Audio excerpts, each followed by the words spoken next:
तो अभी हमारा अगला जो टॉपिक है वो है कॉन्शियसनेस। तो सबसे पहले आप कॉन्शियसनेस को डिस्कस करते हैं।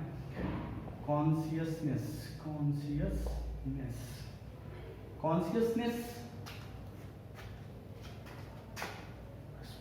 कॉन्शियसनेस जो है वो हमारा एक लिविंग ऑर्गेनिज्म का एक और कैरेक्टर है। इसमें कॉन्शियसनेस इन एक्चुअल कॉन्शियसनेस से आप क्या समझते हो?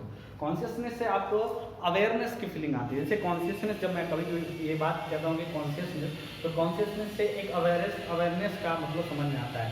तो कॉन्शियसनेस में कोई भी ऑर्गेनिज्म, जो लिविंग ऑर्गेनिज्म है, वो अपने सराउंडिंग के रिस्पेक्ट में अवेयर होता है। जैसे उसके सराउंडिंग में क्या हो रहा है। जैसे मान लो कि कोई डॉग बैठा हुआ है तो जब तुम उसके आसपास से चल के जाते हो तो उसकी आंखें खुल जाती हैं, या फिर वो कुछ रिएक्ट करता है, जैसे वो उसका टेल हिलने लगता है। तो या फिर जैसे मान लो कि मिमोसा प्यूडिसा, एक प्लांट का नाम सुना होगा, मिमोसा प्यूडिसा, जिसको छुई मुई कहते हैं, लाजवंती भी उसको कहते हैं। जब उसके लीफ को तुम टच करते हो तो वो अपने जब उसके पूरे प्लांट के पार्ट को किसी को टच करते हो तो क्या करता है, अपने लीफ को थोड़ा सा वो कॉन्ट्रैक्ट कर लेते हैं, सिकोड़ लेते हैं, ठीक है। या फिर जैसे ह्यूमन है, तो ह्यूमन के आसपास अगर कोई है, कोई आवाज आ रही है, साउंड आ रहा है कोई आसपास से, तो वो उस चीज को रिस्पॉन्ड करता है। तो कॉन्शियसनेस का सिंपल सा मतलब क्या होता है कि अगर कोई ऑर्गेनिज्म या कोई बॉडी अपने सराउंडिंग को लेके अवेयर है और उस सराउंडिंग में होने वाले चेंजेस को अगर वो रिस्पॉन्स करता है, तो वो जो प्रोसेस है उसको हम क्या कहते हैं, कॉन्शियसनेस कहते हैं। उस प्रोसेस को क्या कहते हैं, कॉन्शियसनेस। तो आज का डेफिनेशन लिखते हैं। जो कॉन्शियसनेस होता है, it is defined as awareness of surrounding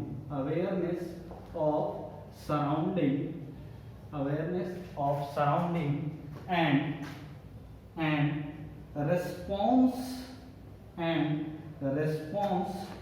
to the external stimuli,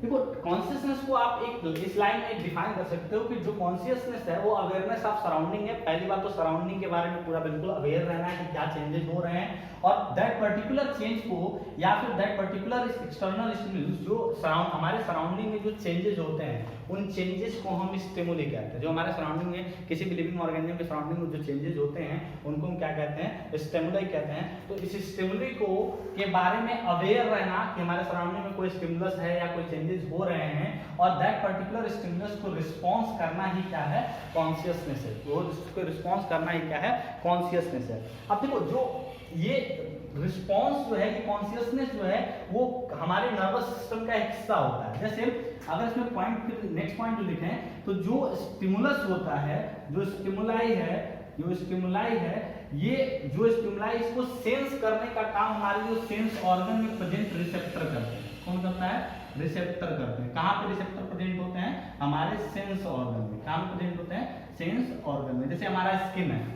तो स्किन को अगर कोई टच करता है, अगर स्किन को, मान लो हम यहाँ पे खड़े हैं और यहाँ पे आके मुझे कोई टच करता है, तो मुझे पता चलता है। क्यों पता चलता है, क्योंकि हमारा स्किन एक सेंस ऑर्गन है, और इस सेंस ऑर्गन में एक पर्टिकुलर रिसेप्टर है जो टच को, अगर कोई हमें टच करता है, स्टिमुलस अगर टच है, उस टच को रिस्पॉन्स करता है। तो जो स्टिमुलाई है उसको डिटेक्ट कौन करता है, परसीव कौन करता है, रिसेप्टर। और रिसेप्टर कहाँ पे होता है, सेंस ऑर्गन। तो परसिवनेंस या डिटेक्शन, जो स्टिमुलाई है, परसीव्ड बाय किसके द्वारा, रिसेप्टर के द्वारा। और रिसेप्टर जो होता है present in where, sense organ में। हर एक पर्टिकुलर स्टिमुलस के लिए एक पर्टिकुलर रिसेप्टर होता है। जैसे मैंने कहा कि जो टच को रिस्पॉन्स करे, तो जो टच को रिस्पॉन्स करने वाला जो रिसेप्टर होता है, उसको हम कहते हैं थिग्मो रिसेप्टर। क्या कहते हैं बेटा, थिग्मो रिसेप्टर। थिग्मोस का मतलब होता है टच। थिग्मोस का मतलब क्या होता है, टच, और थिग्मो टच को जो रिसीव करे, जो उसको रिस्पॉन्ड करे, वो क्या होता है थिग्मो रिसेप्टर, जो उस इंपल्स को, उस स्टिमुलस को रिसीव करता है, डिटेक्ट करता है, परसीव करता है, उस रिसेप्टर को हम क्या कहते हैं थिग्मो रिसेप्टर। कहाँ प्रेजेंट होता है बेटा? कौन से सेंस ऑर्गन में? स्किन में प्रेजेंट होता है। जैसे अगर हम कहें गैस्ट्रेटरी रिसेप्टर, गैस्ट्रेटरी रिसेप्टर अगर की बात करें, गैस्ट्रेटरी रिसेप्टर की बात करें, तो गैस्ट्रेटरी रिसेप्टर का मतलब क्या होता है बेटा? गैस्ट्रेटरी, गैस्ट्रेटरी का मतलब स्टमक से समझ में आता है। तो ये जो रिसेप्टर होते हैं, ये रिसेप्टर टेस्ट को डिटेक्ट करते हैं। किसको डिटेक्ट करते हैं? टेस्ट को। और ये गैस्ट्रेटरी रिसेप्टर प्रेजेंट कहाँ पे होते हैं? कौन से सेंस ऑर्गन पे कहाँ पे प्रेजेंट होते हैं? ये हमारे टंग पे प्रेजेंट होते हैं। कहाँ पे प्रेजेंट होते हैं बेटा?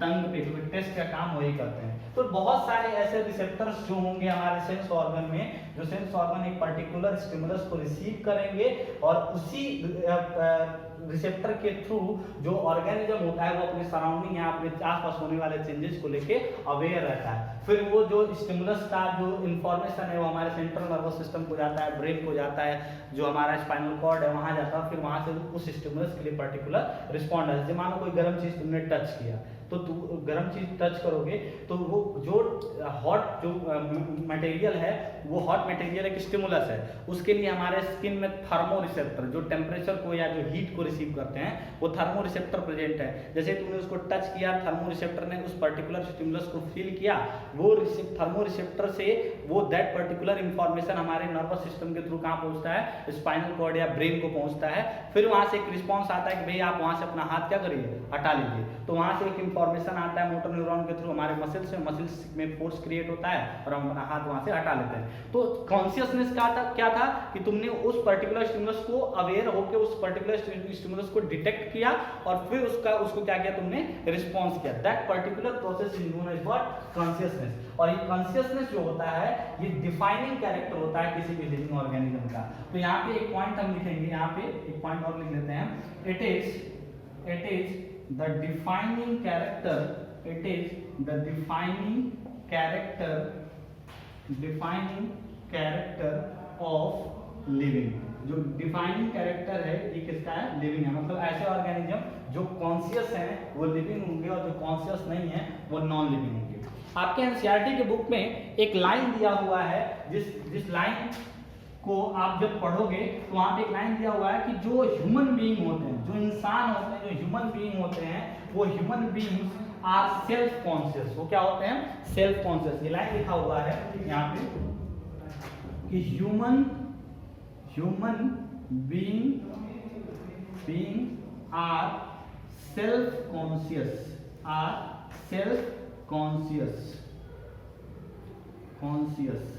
क्या मतलब है सेल्फ कॉन्शियस वर्ड का? देखो किताबें पढ़ते रहते हैं और वहाँ पे कभी कभी इस चीज को हम ऐसे जनरल लेके निकल जाते हैं और इसका मतलब समझने की कोशिश नहीं करते हैं। इस सेल्फ कॉन्शियस का मतलब क्या है? देखो सेल्फ कॉन्शियस का मतलब जैसे सराउंडिंग को लेके अवेयर होना, सराउंडिंग को लेके, एक्सटर्नल स्टिमुली को लेके अवेयर होना इज द कॉन्शियसनेस। उसको क्या कहते हैं?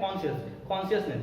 और जब हम कभी अपनी ही बॉडी में होने वाले चेंजेस को लेके कॉन्शियस हो जाए, हमारे सराउंडिंग में चेंजेस हो रहे हैं तो वो स्टिमुली और उसको लेके कॉन्शियस होना है जनरल टर्म। लेकिन जब हमारी बॉडी के अंदर कोई चेंज हो रहा है और उसको लेके हम कॉन्शियस हैं, that consciousness is known as what? Self consciousness. जैसे हमने क्या, जब कभी कभी क्या होता है कि हम अपनी बॉडी में होने वाले, जैसे हम मान लो कि हमारे बॉडी का वेट बढ़ रहा है तो हमको पता चलता है हमारे बॉडी का वेट हम बढ़ गया है, वो हमको पता चलता है। और फिर हम क्या करते हैं? उसको रिस्पॉन्ड करने के लिए हम क्या करते हैं? एक्सरसाइज करते हैं, बॉडी का वेट रिड्यूस करते हैं। कभी कभी हमारे माइंड में हम उसको लेके फिर अपसेट हो जाते हैं। या मान लो कभी कभी ऐसा होता है कि हम किसी पार्टी में गए तो वहां सोचना पड़ता है कि हम कैसे दिख रहे हैं, कुछ लोग हमसे बेहतर दिख रहे हैं, कुछ लोग हमसे खराब दिख रहे हैं। तो ये सारी थिंकिंग जो सेल्फ को लेके आती है, दैट इज सेल्फ कॉन्शियसनेस। तो ह्यूमन ही एक ऐसे ऑर्गेनिज्म है जो सेल्फ कॉन्शियस है। ठीक है, तो ये बात अपने दिमाग में बना के रखना। चलो नेक्स्ट, इसके बाद सेल्फ कॉन्शियसनेस। अब एक और टर्म तुम्हारे इस टॉपिक में एक और टर्म आता है वहां पे। क्या टर्म है वो? एक टर्म और आता है। क्या है वो टर्म? कि जो कोमा में पर्सन है, पर्सन इन कोमा, एक कोमा का स्टेट होता है मेडिकल साइंस में। एक कोमा का स्टेट होता है, एक पर्सन होता है या कोई आदमी है जिसकी हेल्थ बहुत खराब है, उसकी मेंटल कंडीशन ठीक नहीं है, तो तो वो कभी कभी क्या होता है कि कोमा स्टेट में चला जाता है। कोमा स्टेट में क्या होता है कि ह्यूमन का जो ब्रेन होता है वो रिस्पॉन्ड नहीं करता है, ह्यूमन का जो ब्रेन होता है रिस्पॉन्ड नहीं करता है, बॉडी के बहुत सारे पार्ट रिस्पॉन्ड नहीं करते हैं, ठीक है, हार्ट बीट चलता रहेगा या फिर बहुत कुछ ऑर्गन्स वर्क करते रहेंगे, कुछ ऑर्गन वर्क नहीं करते रहेंगे। अब ये एक ऐसा स्टेट है जिस स्टेट से कभी कभी क्या होता है कि जो ऑर्गेनिज्म है वो ऑर्गेनिज्म अपने नॉर्मल स्टेट में चले जाते हैं, इस स्टेट से अपने नॉर्मल स्टेट में चले आते हैं। भाई वो कोमा में है, कोमा से बाहर आएंगे और एक जनरल लाइफ को जिएंगे, लेकिन कभी कभी क्या होता है कि वो कभी भी कोमा से बाहर ही नहीं आते, वही उनका डेथ हो जाता है। तो कोमा वाला जो स्टेट है, जो कोमा वाला स्टेट है वो कॉन्शियसनेस के अकॉर्डिंग वो नॉन लिविंग होगा, कॉन्शियसनेस के अकॉर्डिंग नॉन लिविंग होगा। लेकिन कभी कभी क्या होता है कि वो लिविंग, जब वो वापस अपने नॉर्मल लाइफ में आ जाते हैं तो हम उनको फिर नॉन लिविंग नहीं कह सकते, या कभी कभी क्या होता है कि वो कोमा से डेड हो जाते हैं तो कभी उनको हम लिविंग नहीं कह सकते। तो इसलिए जो कोमा का टर्म है, जैसे आपने वायरस के बारे में सुना होगा, वायरस को कहा जाता है कि it is nether living nor non living. वो जब होस्ट सेल से बाहर है तो नॉन लिविंग है, और होस्ट सेल के अंदर है तो होस्ट सेल के अंदर है तो लिविंग है। ऐसे ही कोमा वाले स्टेट को हम नाइदर लिविंग एक टर्म यूज करते हैं, neither living nor non living, ये टर्म इसके लिए यूज करते हैं। तो ये एक्सेप्शन नहीं है, इसको मेडिकल साइंस ने ही ये डिसाइड कर दिया है, मेडिकल साइंस ने इसके लिए एक टर्म डिसाइड कर दिया है कि कोमा जो है वो ना लिविंग है ना डेड है, ना लिविंग है ना डेड है, इसके बीच वाला कंडीशन है, ठीक है। तो ये इंपॉर्टेंट पॉइंट कॉन्शियसनेस के रेफरेंस में है, जिसको आपको अब समझना होगा। सबसे पहले उसका डेफिनेशन क्या है, फिर उसके बाद से क्या वो डिफाइनिंग कैरेक्टर है कि नहीं है, जो स्टिमुलस होते हैं उनको रिसीव कौन करता है, सेंस ऑर्गन कैसे उसको रिस्पॉन्ड करता है, ह्यूमन सेल्फ कॉन्शियसनेस है इस बात का क्या मतलब है, कोमा में पर्सन है इस बात का क्या मतलब है। तो ये पूरा का पूरा इंपॉर्टेंट पॉइंट आप अपने कॉपी में लिख लीजिए। फिर हम लोग डिस्कशन में लेके आएंगे एडाप्टेशन।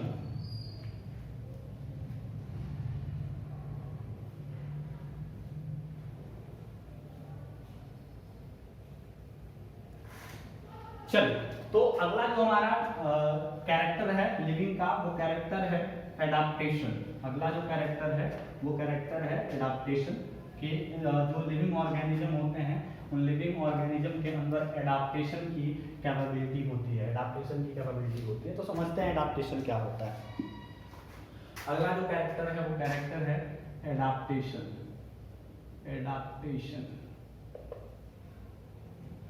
समझना ध्यान से। देखो एडाप्टेशन का मतलब क्या है, एडाप्टेशन का मतलब, एडाप्टेशन और होम्योस्टैसिस में थोड़ा डिफरेंस है। होम्योस्टैसिस जो होता है वो इंटरनल बॉडी कंडीशन को मेंटेन करने के लिए होता है और एक पर्टिकुलर ऑर्गेनिज्म में होता है। एडाप्टेशन जो होता है वो एडाप्टेशन एक पर्टिकुलर ऑर्गेनिज्म के लिए भी हो सकता है और एक पर्टिकुलर स्पीसीज के लिए भी हो सकता है, पूरी स्पीसीज और उसके एग्जिस्टेंस को भी डिसाइड कर सकता है। समझना एडाप्टेशन क्या है। जैसे एक टाइम पे डायनासोर हुआ करते थे इस अर्थ पे, और जिसको आप अलग अलग मूवीज में देखोगे, लेकिन जिस टाइम पे वो एक्टिव थे, जिस टाइम पे उनका नंबर बहुत ज़्यादा था इस अर्थ पे, उस टाइम का जो इन्वायरमेंटल कंडीशन था वो कंडीशन उनके लिए फेवरेबल हुआ करता था, ठीक है, उनके लिए फेवरेबल था इन्वायरमेंटल कंडीशन, उनकी बॉडी उसके अकॉर्डिंग बनी हुई थी और स्ट्रक्चरली उस इन्वायरमेंट में वो स्टेबल बॉडी थी, इसलिए वो क्या थे उस टाइम पे एक्टिव थे।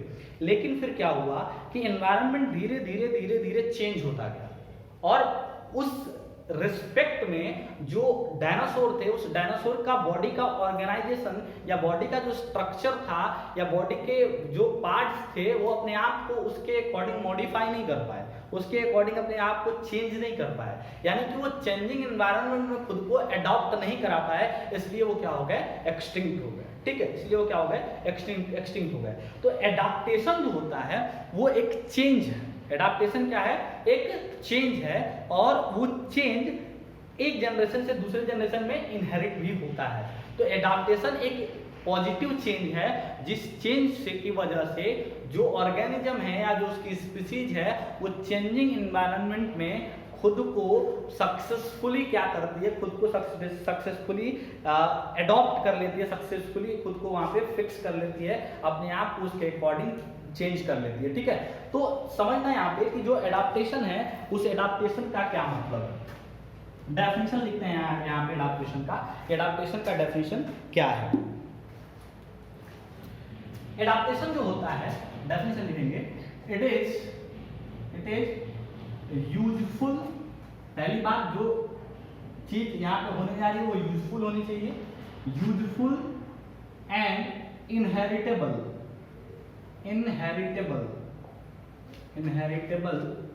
Useful and inheritable, change in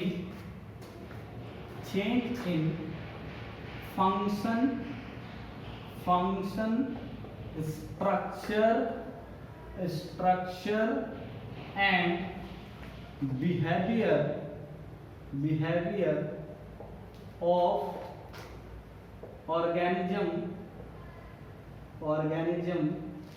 behavior of organism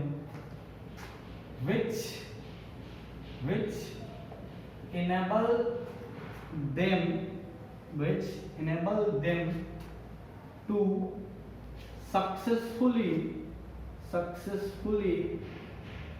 survive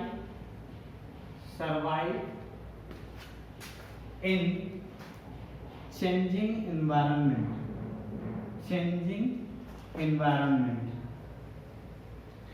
देखो, डेफिनेशन से बहुत सारी चीजें क्लियर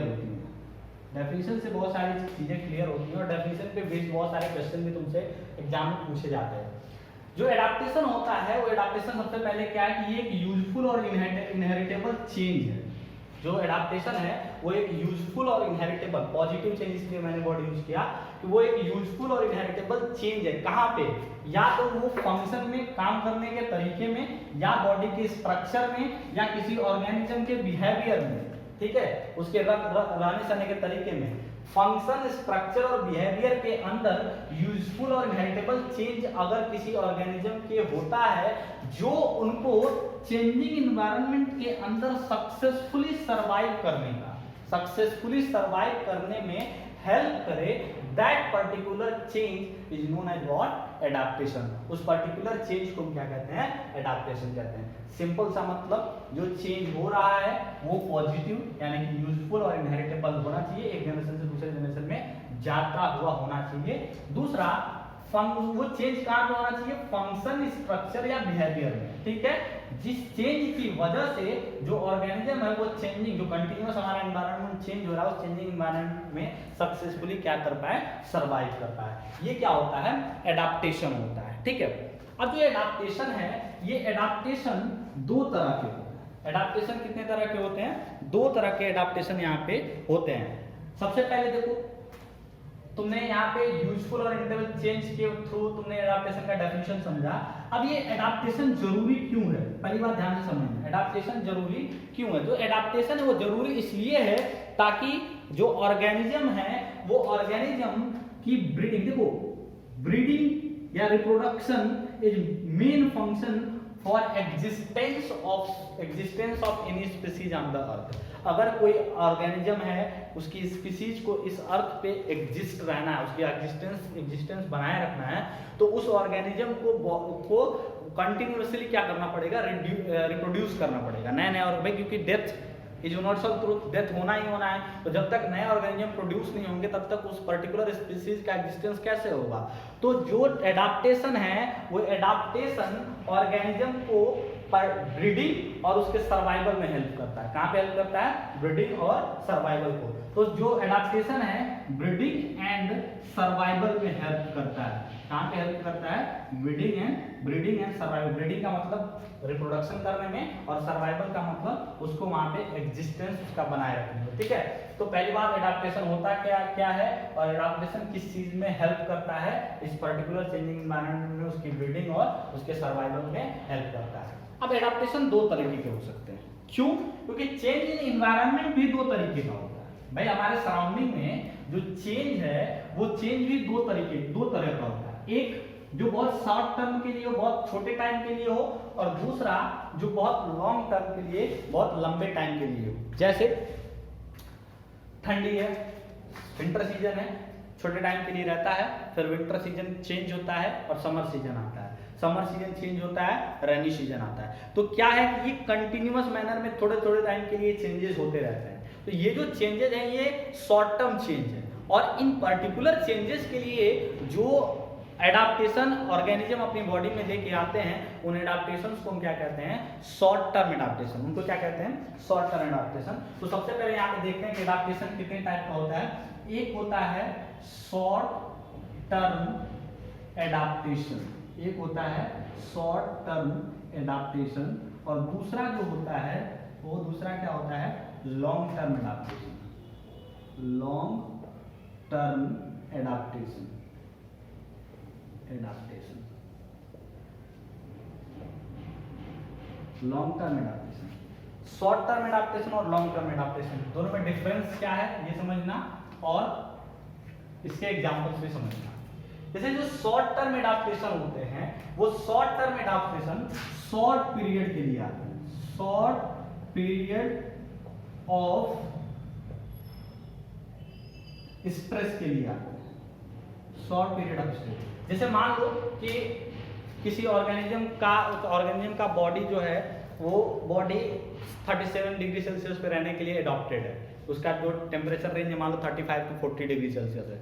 लेकिन मान लो किसी पर्टिकुलर टाइम के दौरान जहाँ पे जो उसका हैबिटाट है, उस हैबिटाट का टेम्परेचर 40 डिग्री से एबव चला जाता है, तो फिर क्या करेगा कि अपने बॉडी के अंदर कुछ ऐसा चेंज करेगा, अपने बिहेवियर में कुछ ऐसा चेंज करेगा, या अपने फंक्शन में कुछ ऐसा चेंज करेगा जिस चेंज की वजह से उसको उस पर्टिकुलर इंक्रीज टेम्परेचर या डिक्रीज टेम्परेचर या पर्टिकुलर स्ट्रेस पीरियड को डायरेक्टली फेस ना करना पड़े। जैसे क्या होता है कि तुमने हाइबरनेशन और एक्सटिवेशन का नाम सुना, जैसे स्नेल तो देखा ही होगा।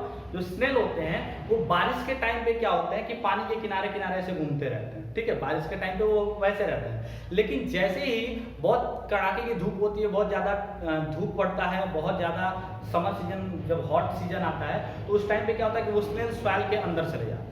तो क्या था कि उनका बॉडी का जो टेम्परेचर रेंज था वो समर सीजन के टेम्परेचर रेंज के कंपेरेबल कम था। जैसे ही समर सीजन आया, उन्होंने अपने बिहेवियर में चेंज किया, इनएक्टिविटी लाई थोड़ी सी, और कहाँ चले गए वो सॉइल के अंदर। तो ये एक एडाप्टेशन है, और इस एडाप्टेशन को क्या कहते हैं, एस्टिगवेशन, समर स्लीपिंग कहते हैं। इसको क्या कहते हैं, एस्टिगवेशन, समर स्लीपिंग कहते हैं, ठीक है। तो ये एग्जाम्पल तुम्हें याद रखना पड़ेगा, ये एग्जाम्पल तुम्हें याद रखना पड़ेगा। तो एडाप्टेशन क्या है, शॉर्ट टर्म एडाप्टेशन और long term adaptation. Short term adaptation और लॉन्ग टर्म एडाप्टेशन में क्या होता है कि जो शॉर्ट टर्म एडाप्टेशन है वो शॉर्ट पीरियड के स्ट्रेस के लिए होता है, और जो लॉन्ग टर्म एडाप्टेशन है वो लॉन्ग पीरियड ऑफ स्ट्रेस के लिए होता है, लॉन्ग पीरियड ऑफ स्ट्रेस के लिए होता है, ठीक है। अब देखो शॉर्ट टर्म एडाप्टेशन जो है, ये शॉर्ट टर्म एडाप्टेशन इनहेरिटेबल भी हो सकता है। शॉर्ट टर्म एडाप्टेशन एक जनरेशन से दूसरे जनरेशन, इनहेरिटेबल, एक जनरेशन से दूसरे जनरेशन में, एक जनरेशन 1 टू जनरेशन 2 में ये डीएनए के थ्रू, जेनेटिक मटेरियल के थ्रू क्या हो सकता है, ट्रांसफर भी हो सकता है, ठीक है, और नहीं भी हो सकता है कि इनहेरिटेबल हो या फिर क्या हो, एक्वायर्ड हो। क्या हो, एक्वायर्ड। अब एक्वायर्ड कैसे, जैसे समझो कि मैंने क्या किया कि जैसे मैं क्या करता हूँ कि मान लो कि हम लोग वाटर के अंदर बहुत ज़्यादा टाइम तक नहीं रह सकते, ठीक है, या मान लो मुझे स्विमिंग आती है, मैंने वो कंडीशन फील किया, मान लो मुझे किसी ने उठा के रिवर में डाल दिया, मैंने तैरते हाथ पैर चलाते हुए तैरना सीख लिया, स्विमिंग मुझे आती है, तो मैंने उस स्ट्रेस कंडीशन को फेस किया और मैंने अपने आप को उस स्ट्रेस कंडीशन को टैकल करने के लिए अपने अंदर एडाप्टेशन लाया और मैंने स्विमिंग सीख लिया। तो ये कोई जरूरी नहीं है कि मेरा आने वाला जो नेक्स्ट जनरेशन है, यानी मेरे जो बच्चे हैं, उनके अंदर इनबिल्ट या पहले से ही एक्वायर्ड स्विमिंग करने की कैपेबिलिटी हो, ठीक है।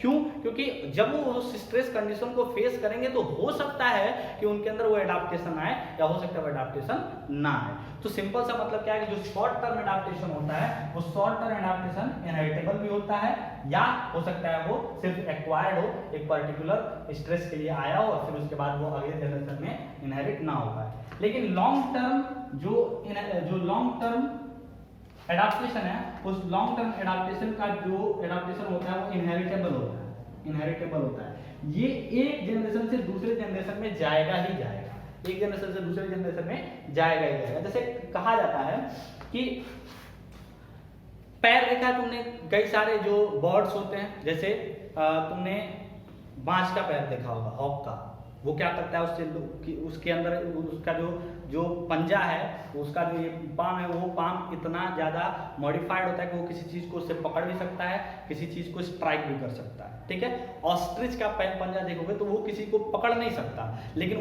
वो किसके लिए अडाप्टेड होता है, रनिंग के लिए अडाप्टेड होता है। तो जब क्या हुआ होगा कि जैसे जब स्टार्टिंग में जब चेंजेस आ रहे होंगे इन सारे ऑर्गेनिज्म की बॉडी में, जब बर्ड का इवोल्यूशन हो रहा होगा, नए नए स्पीसीज का फॉर्मेशन हो रहा होगा, तो उस टाइम पे क्या हुआ होगा कि जैसे जैसे एनवायरमेंटल कंडीशन बदलते गए होंगे, कुछ बर्ड के अंदर चेंजेज आए होंगे और वो हॉक का फॉर्मेशन किए होंगे, तो उनके अंदर एक जनरेशन से दूसरे जनरेशन में उनका जो प्लान है, उनका जो पंजा है, वो पंजा जो स्ट्रक्चर है वो सेम होता है, वो एक जनरेशन से दूसरे जनरेशन में इनहेरिट होता है। तो सिंपल सा कहने का मतलब क्या है कि जो लॉन्ग टर्म जो स्ट्रेस के लिए जो एडाप्टेशन आता है वो इनहेरिटेबल होता है, एक जनरेशन से दूसरे जनरेशन में जाएगा ही जाएगा। लेकिन जो शॉर्ट टर्म एडाप्टेशन होता है वो इनहेरिटेबल हो भी सकता है और एक्वायर्ड भी हो सकता है। बात समझ में आ गई? अच्छा, अगर ये इनहेरिटेबल है तब तो ये इवोल्यूशन में हेल्प करेगा, और अगर इनहेरिटेबल नहीं है तो इवोल्यूशन में हेल्प नहीं कर सकता। तो जो हम इसको एक छोटा एक सिंपल से लाइन में लिख सकते हैं कि it helps in evolution very slightly. तुमने जेनेटिक ड्रिफ्ट पढ़ा होगा, तो जेनेटिक ड्रिफ्ट ऐसे ही काम करता है, लेकिन जो कैरेक्टर या जो एडाप्टेशन एक जनरेशन से दूसरे जनरेशन में इनहेरिट हो रहे हैं वो इवोल्यूशन को अफेक्ट करते हैं। इवोल्यूशन या यहाँ पे लिख सकते हैं प्ले सिग्निफिकेंट रोल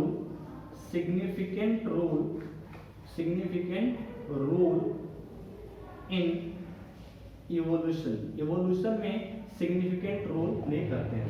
तो ये मुझे लगता है कि एडाप्टेशन तुम्हें समझ में आ गया होगा कि short term adaptation, long term adaptation क्या होता है। अब ध्यान से समझो, ये जो एडाप्टेशन की जो प्रॉपर्टी है, ये एडाप्टेशन का जो कैरेक्टरिस्टिक है, ये कैरेक्टरिस्टिक लिविंग ऑर्गेनिज्म के डिफाइनिंग कैरेक्टरिस्टिक होता है। वही ऑर्गेनिज्म इस चेंजिंग एनवायरनमेंट में सर्वाइव कर पाएंगे जिनके अंदर एडाप्टेशन की प्रॉपर्टी होगी। तो इसलिए एडाप्टेशन जो होता है वो defining character of what living होता है। Adaptation is the defining character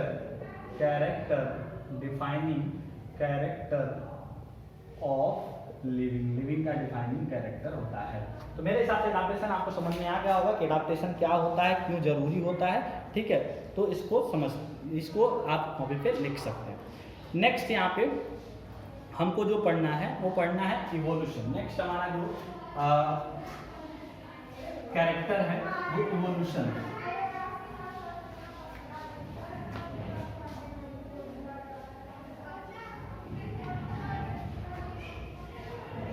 next हमारा जो कैरेक्टर है लिविंग का वो है इवोल्यूशन। समझते हैं इवोल्यूशन का कैरेक्टर क्या होता है।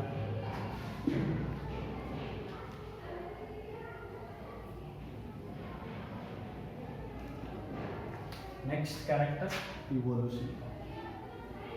ऑर्गेनिजम्स जो लिविंग ऑर्गेनिज्म होते हैं उनके अंदर इवोल्यूशन भी होता है।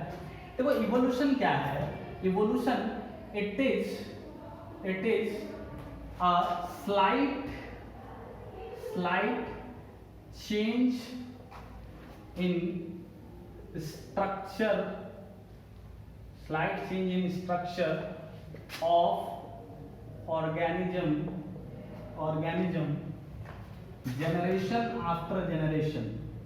generation after generation which result speciation. ध्यान से समझो इवोल्यूशन क्या है। इवोल्यूशन का मतलब क्या है, जैसे मान लो हम ये कहते हैं कि ह्यूमन जो हैं इनके एंसेस्टर क्या थे, मंकीज थे। ह्यूमन के एंसेस्टर क्या थे, मंकीज थे। आपने हिस्ट्री की किताबों में देखा होगा कि वहाँ पे एक वहाँ पे हायरार्की बनी होती है कि पहले बंदर थे, वो थोड़ा सा खड़े होकर चलने लगे, थोड़ा सा और स्ट्रेट हुए, थोड़ा सा और स्ट्रेट हुए, और ऐसे चिंपैंजी बने, चिंपैंजी के बाद क्या बन गया, ह्यूमन बन गया। तो सिंपल सा मतलब क्या हुआ होगा कि जैसे कभी बहुत सारे ढेर सारे वहाँ पे मंकीज रहे होंगे, किसी जनरेशन में मंकीज में थोड़ा सा चेंज आया होगा तो वो थोड़ा स्ट्रेट चलना स्टार्ट किए होंगे, फिर अगले जनरेशन में थोड़ा और चेंज आया होगा और स्ट्रेट चलना स्टार्ट किए होंगे, अगले जनरेशन में और चेंज आया होगा, स्ट्रेट चलना स्टार्ट किए होंगे, धीरे धीरे टेल रिड्यूस होता गया होगा। मतलब ह्यूमन लाइक कैरेक्टर धीरे धीरे जनरेशन आफ्टर जनरेशन चेंजेस की वजह से, स्ट्रक्चर की वजह से उनके अंदर आते गए होंगे, और एक टाइम ऐसा आया होगा कि मंकीज से चिंपैंजी एक अलग स्पीसीज और चिंपैंजी से ह्यूमन एक अलग स्पीसीज का फॉर्मेशन हो गया होगा। तो सिंपल सा मतलब इवोल्यूशन का क्या होता है कि it is a slide change in structure of organism. Organism के अंदर स्लाइड चेंज होता है जो जनरेशन आफ्टर जनरेशन एक्यूमुलेट होता रहता है और स्पेसिएशन करता है, स्पीसीज नए स्पीसीज का फॉर्मेशन करता है। एक बहुत अच्छे बायोलॉजिस्ट थे जिनका नाम था डार्विन, जिनका नाम क्या था, डार्विन। डार्विन ने इवोल्यूशन को कहा था डिसेंट विथ मॉडिफिकेशन। इवोल्यूशन को कहा था डिसेंट विथ मॉडिफिकेशन। ध्यान से समझना, डिसेंट विथ मॉडिफिकेशन, इस वर्ड का मतलब क्या, इन्होंने डिफाइन इवोल्यूशन को इन्हीं 3 वर्ड के साथ किया था। डिसेंट, जैसे डिसेंसी का मतलब क्या होता है, बेटरमेंट, डिसेंसी का मतलब क्या होता है, बेटरमेंट, और मॉडिफिकेशन का मतलब क्या होता है, चेंजेस।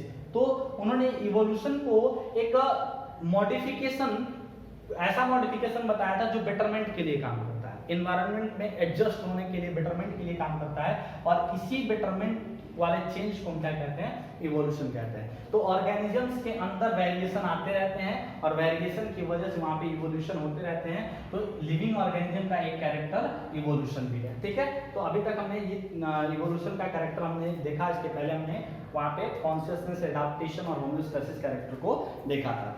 नेक्स्ट हमारा जो कैरेक्टर होगा इसमें, वो कैरेक्टर होगा रिपेयर एंड रीजेनरेशन। नेक्स्ट हमारा कैरेक्टर जो होगा वो होगा रिपेयर एंड रीजेनरेशन। आज ही इन सारे लिविंग ऑर्गेनिज्म के कैरेक्टरिस्टिक को खत्म करेंगे। अगला जो हमारा जो कैरेक्टर है वो है repair and regeneration. Repair and regeneration. Regeneration ध्यान से समझो, बहुत ज्यादा ये कोई बहुत कॉम्प्लेक्स ये कैरेक्टर नहीं है। जैसे क्या होता है कि ह्यूमन हो, चाहे प्लांट हो, चाहे कोई भी ऑर्गेनिज्म हो, ऑर्गेनिज्म को मैकेनिकल इंजरी होती रहती है। कोई भी ऑर्गेनिज्म है जब वो हैबिटेट में मूव करेंगे या फिर कोई फंक्शन करेंगे, कोई काम करेंगे, तो उनको मैकेनिकल इंजरी होती रहेगी, उनको कहीं हर्ट होता रहेगा, चोट लगता रहेगा, कोई और बॉडी का पार्ट कोई खराब होता रहेगा, किसी कोई बॉडी के पार्ट में कोई वहाँ पे डिजीज होती रहेंगी और वो खराब होता रहेगा। तो ये जब क्या होता है कि जब बॉडी में कोई एबनॉर्मेलिटी आती है, बॉडी के किसी पार्ट में कोई हर्ट होता है, कोई वहाँ पे कोई अगर वहाँ पे कोई दिक्कत होती है या कोई टिश्यूज वहाँ से रप्चर हो जाते हैं, खत्म टर्न आउट हो जाते हैं, फट जाते हैं, तो क्या होता है कि किसी भी लिविंग ऑर्गेनिज्म के अंदर एक कैपेबिलिटी होती है कि उस पर्टिकुलर चोट को, उस पर्टिकुलर हर्ट को, इंजरी को वो क्या करता है, रिकवर करता है, हील करता है, वहाँ पे नए नए सेल्स का फॉर्मेशन करता है और उसको हिलअप करता है ताकि उसको वो क्या करते हैं, उसको उससे रिकवर हो सके, ठीक है।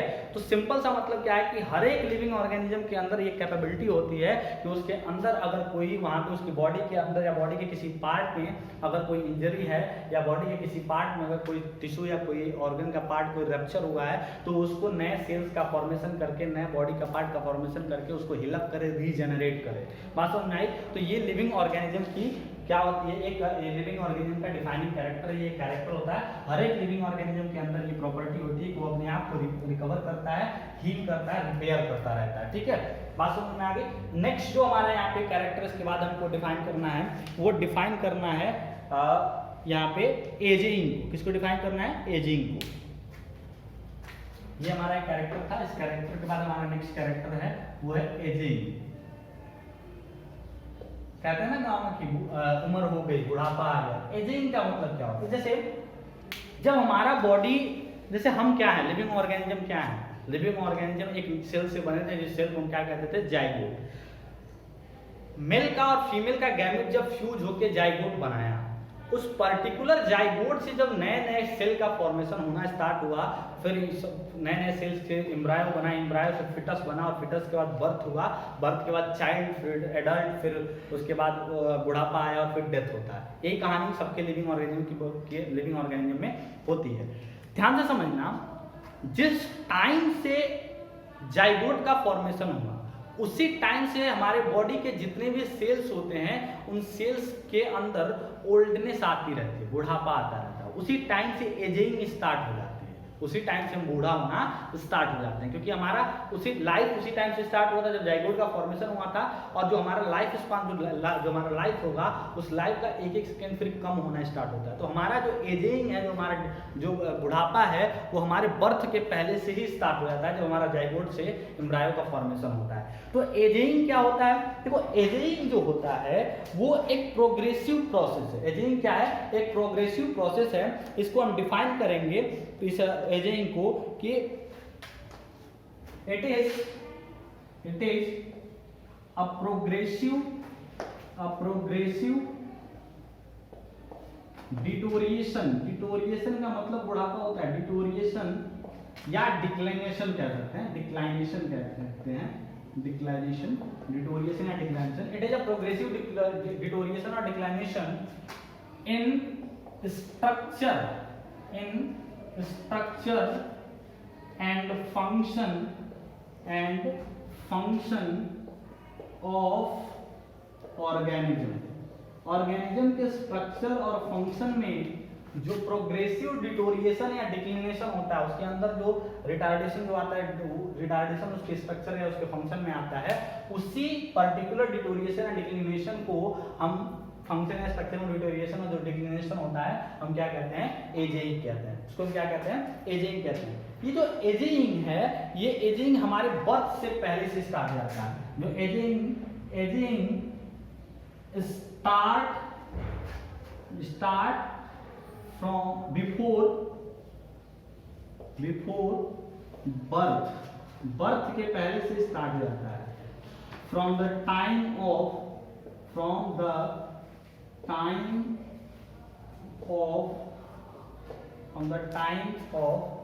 जाइगोट फॉर्मेशन के टाइम से ही स्टार्ट हो जाता है। ठीक है, तो ये बात हमको समझ में आ जाती है। एजिंग जो ये हर एक लिविंग ऑर्गेनिज्म के अंदर होती है। तो एजिंग क्या है? It is a defining characteristic. It is a defining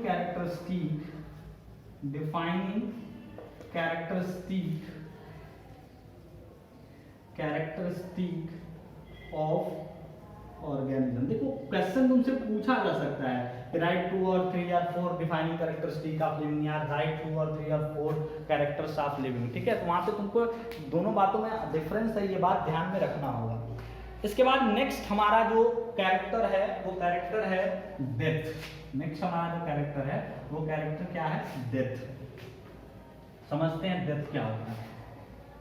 ये अल्टीमेट ट्रुथ है किसी भी लिविंग ऑर्गेनिज्म के लाइफ का।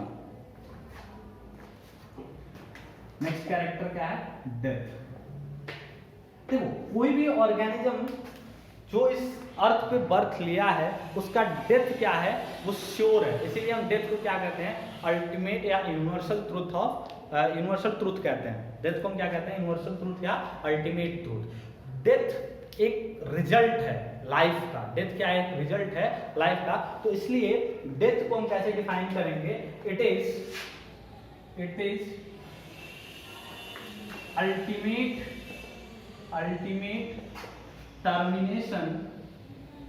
ultimate termination of functional life. It is ultimate termination of functional life of an organism.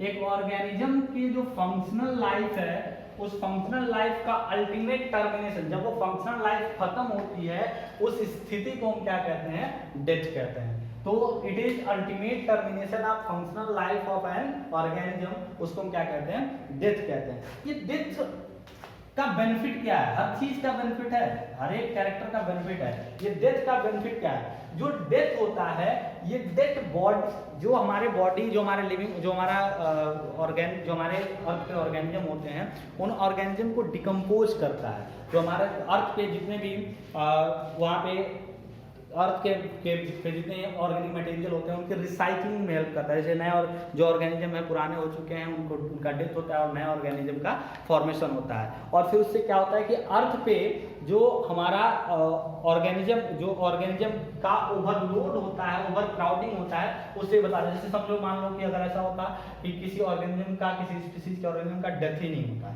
तो फिर क्या होता है कि वहाँ पे सिर्फ रिप्रोडक्शन होता रहता और उस पर्टिकुलर ऑर्गेनिज्म का नंबर बढ़ जाता है। तो ओवर क्राउडिंग से प्रिवेंट करता है डेथ। और दूसरा किससे प्रिवेंट करता है कि हमारे और लिविंग ऑर्गेनिज्म के अंदर जो कंपोनेंट है, जैसे हमारी बॉडी कार्बन से बनी है, हाइड्रोजन से बनी है, ऑक्सीजन से बनी है, बहुत सारे ऑर्गेनिक मॉलिक्यूल से बनी है, तो इनको रिसाइकिल करते रहते हैं। तो डेथ किसमें हेल्प करता है? पहली बात तो it prevent from over crowding से हेल्प बचाता है।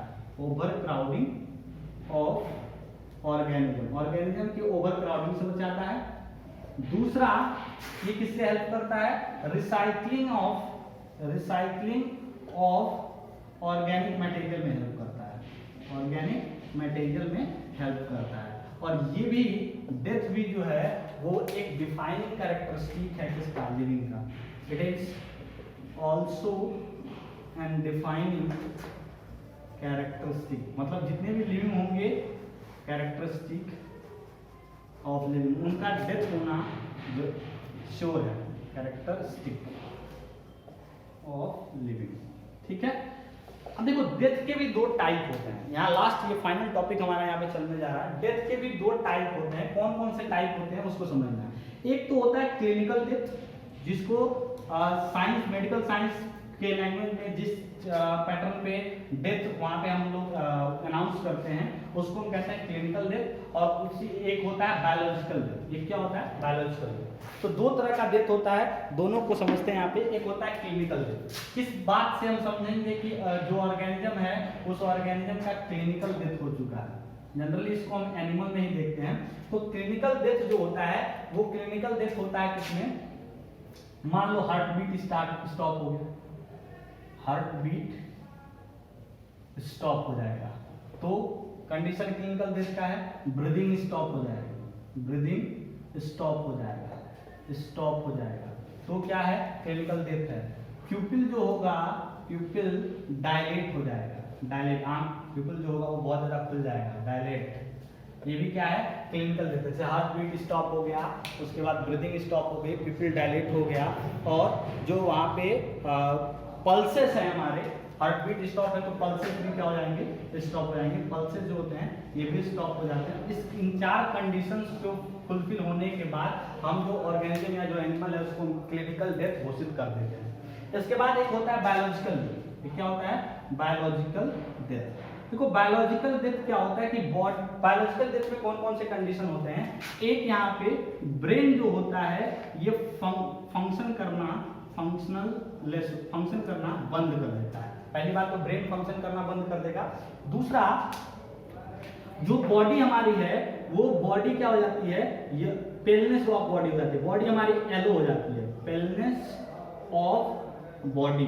जो बॉडी होगी एक डेड ऑर्गेनिज्म की, वो क्या हो जाएगी? पेल, यानी येलो कलर की हो जाएगी। और इसको हम कहते हैं पैलर मॉर्टिस। इस फिनोमिना को कहते हैं पैलर मॉर्टिस। इस फिनोमिना को क्या कहते हैं बेटा? Pallor mortis.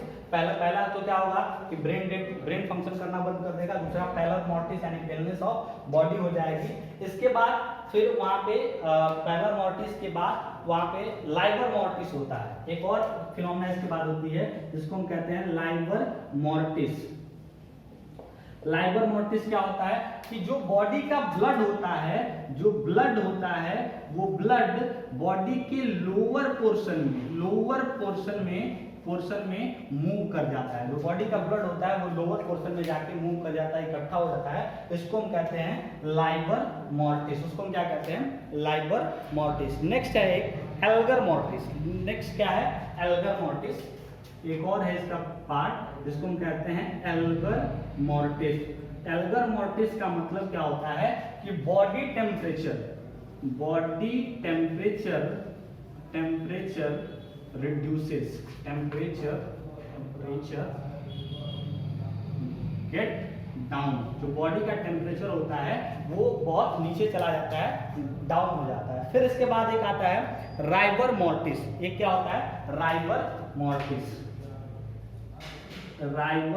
मॉर्टिस, ये लास्ट स्टेज है राइबर मॉर्टिस में क्या होता है कि जो मसल्स हैं, इसीलिए बॉडी क्या होता है कि स्टिफ हो जाता है, डेड बॉडी जब टच करोगे बहुत हार्ड हो जाता है। जो मसल्स हैं वो एक्स्ट्रा कॉन्ट्रैक्ट हो जाते हैं, मतलब जो मसल्स हैं वो बहुत ज्यादा सिकुड़ जाते हैं, इसलिए उनके अंदर स्टिफनेस आ जाती है, और इसको हम क्या कहते हैं? राइबर मॉर्टिस कहते हैं। तो बायोलॉजिकल डेथ में पहला ब्रेन डेथ होता है, दूसरा बॉडी की पेलनेस हो जाती है, जिसको येलो कलर की बॉडी जाती है, इसको पैलर मॉर्टिस कहते हैं। ब्लड हो जाता है वो लोअर पोर्शन में चला जाता है बॉडी के, इसको लाइबर मॉर्टिस कहते हैं। फिर बॉडी का टेम्परेचर कम हो जाता है, जिसको एल्गर मॉर्टिस कहते हैं। और फिर क्या होता है कि बॉडी का जो मसल्स है वो एक्स्ट्रा स्टिफ हो जाता है, बहुत टाइट हो जाता है, जिसको हम कहते हैं राइबर मॉर्टिस। अब सुनो ध्यान से, क्लिनिकल डेथ और बायोलॉजिकल डेथ। जैसे ही क्लिनिकल डेथ हुआ, इस टाइम से लेके और बायोलॉजिकल डेथ के पहले, क्लिनिकल डेथ और बायोलॉजिकल डेथ के बीच में इस जो टाइम गैप होता है, उसी टाइम गैप में ऑर्गन की ग्राफ्टिंग होती है। ऑर्गन की ग्राफ्टिंग यानी ऑर्गन जो डोनेट करना होता है, वो ऑर्गन इसी क्लिनिकल डेथ के बाद और बायोलॉजिकल डेथ के पहले ही करना होता है। तो ये पूरा लिविंग का कैरेक्टर आपने स्टार्टिंग से पढ़ा, और लिविंग के कौन कौन से कैरेक्टर हैं और कौन कौन से कैरेक्टर उनकी डिफाइनिंग कैरेक्टर होते हैं। ठीक है, तो ये पूरी की पूरी जो हमारा पहला जो चैप्टर था, उस चैप्टर का पहला हाफ जो है वो कंप्लीट हो चुका है। अब अगले हाफ में हम लोग कुछ डाइवर्सिटी की बात करेंगे। ठीक है, चलो उसको पढ़ते हैं ना। Thank you.